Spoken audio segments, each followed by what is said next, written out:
Welcome to r/Am I the Butthole, where this man wonders if he's in the right or wrong for evicting his sister and her daughters after they hid his cancer-stricken wife's wig and embarrassed her. Am I the butthole for evicting my sister and her daughters after they hid my wife's wig and embarrassed her? First off, I want to start by mentioning that my wife is a cancer patient. She unfortunately started losing her hair due to chemotherapy, and she's been incredibly insecure about it, her lack of hair in particular. She got a wig and started wearing it. I don't mind it. I 100% support her since she only wears it around family and friends. My sister lost her apartment after a messy divorce and moved in with her twin daughters, 16 years old, almost a month ago. Things have been going well, except my niece's constant remarks about my wife's wig. They got so hung up on it and kept asking lots of questions. They asked to take turns to try it on, suggested they straighten it with the straightener, and so on, which was exhausting. They even pressured to see her without it, but my wife was uncomfortable and refused. Yesterday I got home and found that my wife had locked herself in the bedroom and was crying.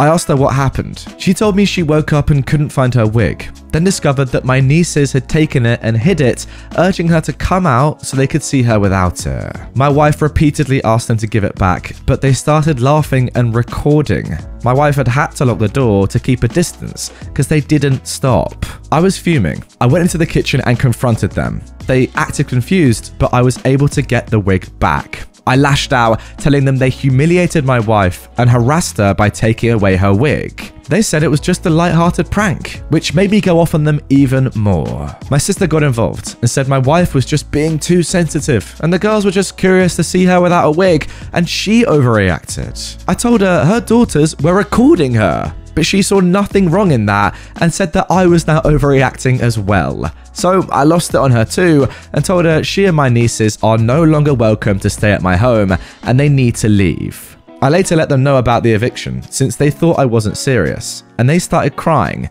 begging that I let it go, but my wife is no longer comfortable around them after what they did.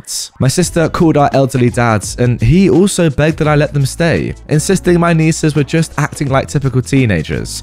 He offered to speak to my wife, but I declined. They'd been begging that I change my mind, but I keep refusing. So, am I the butthole? No, OP, you are definitely not the butthole in my opinion. That's a pretty horrible thing that they've done. It's absolutely disgusting. Look, I get the whole like kids will be kids idea, but these guys are teenagers. They've got some common sense at this point, or at least they should have. Doing that sort of thing, embarrassing someone to that extent, is actually a truly horrible thing to do. Yeah, get them gone. I'm sorry. Like, genuinely guys, imagine having to be locked up in your own bedroom, in your own house, because you're uncomfortable. That's a pretty horrible feeling. I mean, sorry, just reading back through this again is actually crazy. They're recording and trying to actively humiliate your cancer-stricken wife. Get them gone. Am I the butthole for telling my sister that her husband would take her more seriously if she didn't dress like she did?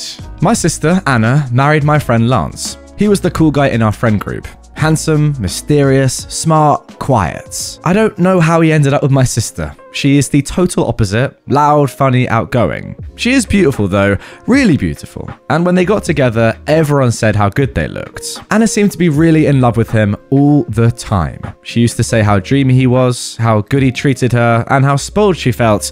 But Lance was always so stern and quiet. She would revolve around him at family gatherings, but he wouldn't engage that much with everyone but me and her. I was surprised when he asked her to marry him. My sister never took the wifey role too seriously. She had a non-traditional wedding and Lance went along with it. She made a bunch of rules that he agreed to and then they moved to his house. Anna banned house utensils from the wedding gift list. She doesn't work, didn't finish her studies, and they don't plan on having kids. My sister is pretty much only into her looks, and I didn't think Lance cared for that before. She's always on Snapchat or Instagram. I thought that after getting married, she would dress more appropriately since she used to use crop tops, blouses, dresses, and shirts that showed her cleavage, short skirts or tight jeans, but she says that Lance likes her just fine. Last week was my dad's birthday, and we had a party. My sister and Lance came and she was wearing a pretty short floral dress.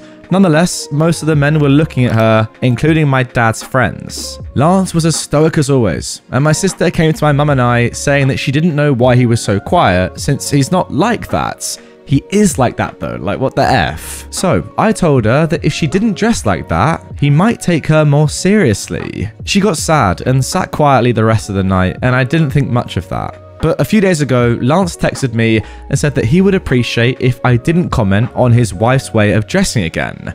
Did I miss something? Sorry guys, I'm just a little bit confused here as to why the heck OP is even getting involved in this. Like, it's so unprovoked, it's so unnecessary. It's just weird. Stay out of it. Not once in this story did I ever get any indication that anyone apart from you cared about what your sister was wearing. And from Lance's point of view, he's just being himself, how he always has been, and then out of nowhere, you're telling his wife how to dress. And to be honest, I'd say the same thing as him. Please don't comment on my wife's way of dressing. What? I mean, look, fair enough, your sister came to you and was upset at the way he was acting, I get that, but that's got nothing to do with the way she dresses. And even if it did, don't say that to her, it's just rude. Let's move on. Am I the butthole for uninviting my cousin, brother, uncle, and dad to my wedding over a prank? I am a 22-year-old woman, and I grew up in a family where men prank and tease each other. Ever since my fiance, Tim, and I got engaged, my cousin, brother, dad, and uncle joked about running some tests to see what type of man Tim is. They've done stuff like forcing him to play chess 4 times in a row, secretly slashing his tires to see if he'd fix it himself like a man, or get help like those lazy guys. They'd ask him questions like what joke he'd like to tell his future mother-in-law, his opinions on abortion, Jesus, gender equality, etc. They also tested his fishing and hunting skills, overwhelmed him with hypothetical scenarios to test his decision-making abilities and mental strength. They kept calling him slow and soft, even though he's got a medical condition, asthma, but they think he's making excuses. I've demanded them to stop, but Dad said this is just typical stuff men challenge each other with, and said that I was ruining the fun. Last week, they took Tim on a 3-day trip and hid his inhaler. He left them and returned in 7 hours and told me. I was seething after he said they admitted to hiding it as a challenge. I exploded on them when they returned. My cousin asked if little Timmy ran to you to tattle. I yelled that all 4 of them are uninvited to my wedding. My brother freaked out, saying it was a prank and they were going to give it back. Dad said they'll apologize if I insist, but Tim will have lost the little respect they'd gained for him, and in their eyes will always be the soft college kid who's not up for the challenge. I called him and the others awful, then I left. My cousin is begging that we talk. My uncle's been quiet, but Dad is so mad, and now he's getting Mum involved to get me to reconsider this decision, but I keep refusing to re-invite them. Mum's saying I'm exaggerating and should let bygones be bygones and not let this ruin my relationship with my family. So, am I the butthole for making it my hill to die on, or am I exaggerating? Hey man, do you want to hear a funny prank? Taking away someone's inhaler who has asthma. If that doesn't make you laugh, then I don't know what would. That's funny.com. I mean, you say prank, the word bullying comes to mind. That is what's going on here. Now, I don't have asthma, but those of you that do will know just how scary it is to not have your inhaler. And you know, who knows what could happen. That is just awful. People with asthma need their inhaler, ultimately, to survive. So by taking that away as a prank, you're just an absolute. Now, that is the hard C word. So that's going to be censored, but I'm sure you all know what I said, and I stand by it. Am I the butthole for ordering delivery food when I only live a few blocks away from the restaurants? There's a local burger joint that my family and I love. It's about 10 blocks away from our house, and they do both delivery and pickup. I'm a full-time student and a stay-at-home mum to a toddler who's a year and a half, while my husband also works full-time. I had a big exam and a couple of lab practicals due today and was too tired to cook dinner, so I decided to order a couple of burgers and fries from the local joints. It was already dark out, really cold, and I didn't feel like trying to wrangle my kid into their snowsuits or the stroller to walk over there, as we don't have a car, so I ordered delivery on their website for an additional fee. This wasn't a delivery service like DoorDash or Uber Eats. The restaurant uses its own online platform and hires its own drivers to deliver food. I paid online and left a 20% tip. About 30 minutes later, I got a notification that the delivery driver was at my building, so I went downstairs to pick my food up. When I got to the door, the delivery person was very rude and told me that next time I should get off my butt and pick up my own dang food, and that she doesn't get paid enough to deliver food less than a mile. I just grabbed my food and didn't say a word to her and headed back towards the elevator. I heard a pound on the locked door as I walked away and turned around to see she'd hit the door with some snow and was flipping me off. I went upstairs kind of frazzled and ended up calling the restaurant to let them know what happened and to please reimburse me for my tip. The manager I talked to was horrified and apologized and ended up returning my tip, also offering me a 20% off coupon for a future visit. Now, we love this burger shop, so this poor experience isn't going to stop us from eating their food.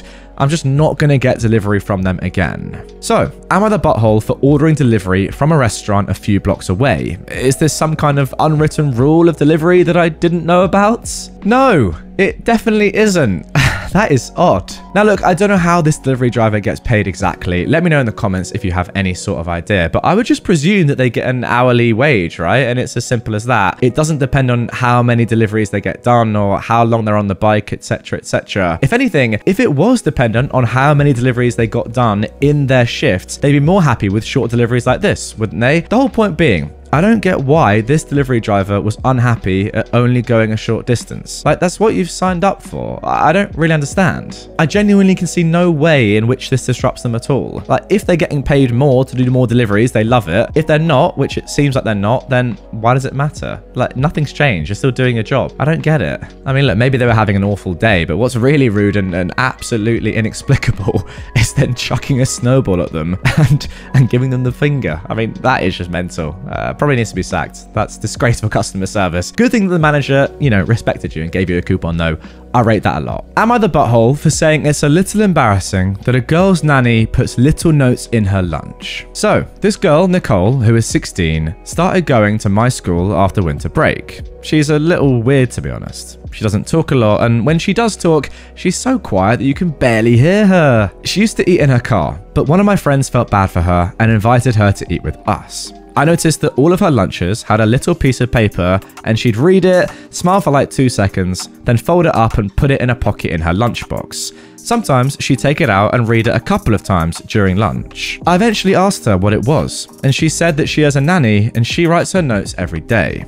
I asked if she thinks that's a little embarrassing because I don't know anyone who's had notes in their lunches past 5th grade. She got kind of defensive and said that her nanny does similar things for her siblings who are all in preschool or elementary school. So it kind of proved my point. She started eating in her car again after that, and one of my friends got mad at me because apparently she had a really bad home life before moving here and she's never had anyone do that stuff for her. I don't know how the frick she expected me to know, considering she usually only talks about school, but it's starting some drama in my friend group, so I wanted to know if I was the butthole. Newsflash, you are. Yeah, again, I'm sorry, but OP, I don't want to like flat out say you're a bully, but you're definitely bordering on bullying tendencies here. You have actually acknowledged yourself that when this girl reads the note from her nanny, she smiles. Sometimes, and I'm reading your words here, if you're watching this, I'm reading your words. Sometimes reading it 2 or 3 times and smiling to herself, because guess what? It makes her happy. And the fact that you're saying, oh, you're a kid for doing that, why would you want to take someone's happiness away from them? Why? Answer me that. Comment down below. If you're watching right now, comment down below. I'm interested. Or call me. My number is 07986.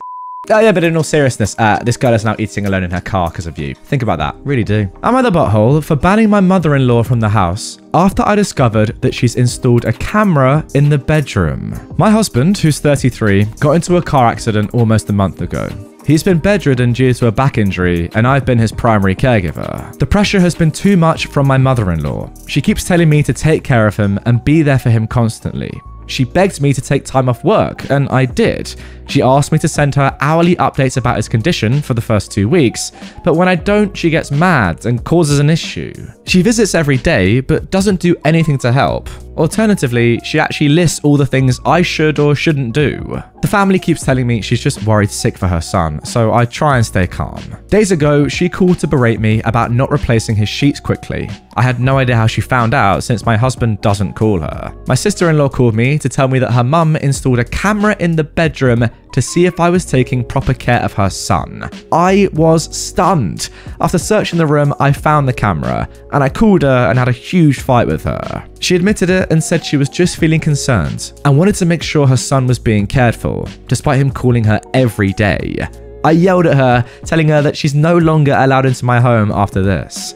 She lost it and went on a rant about how I'm stopping her from seeing her son and that not seeing him will literally make her sick herself. The family called me later to get me to back out of this decision, but I told them she breached my privacy and took advantage of the situation.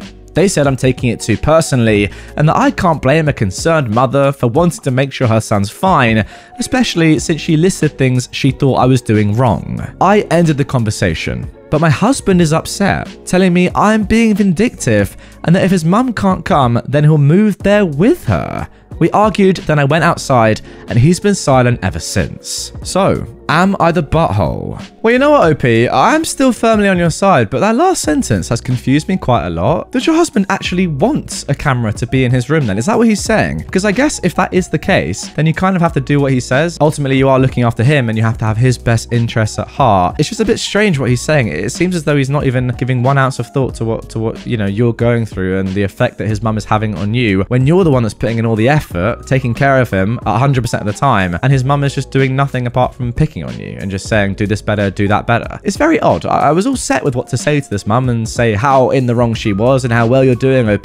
But that last sentence has confused me. I'm a bit confused by your husband's response, if I'm honest. I mean, this might be a little bit too far, but if your husband is actually wanting to move back in with his mum, then just let him. I know it sounds harsh and you probably love the bloke. Who doesn't? Maybe this situation is the best thing to happen to you. I know it sounds horrible to say that, but maybe it is, as it makes you realize that this entire family are just a bit weird and you probably don't want to have kids with this man who wants to go and live with his mother. Am I being too harsh there on a guy that's broken his back or whatever? I don't know. Comment down below and let me know. Anyway, guys, that is going to do it for this episode of r/Am I the Butthole. Really enjoyed that one. 6 unbelievable posts there.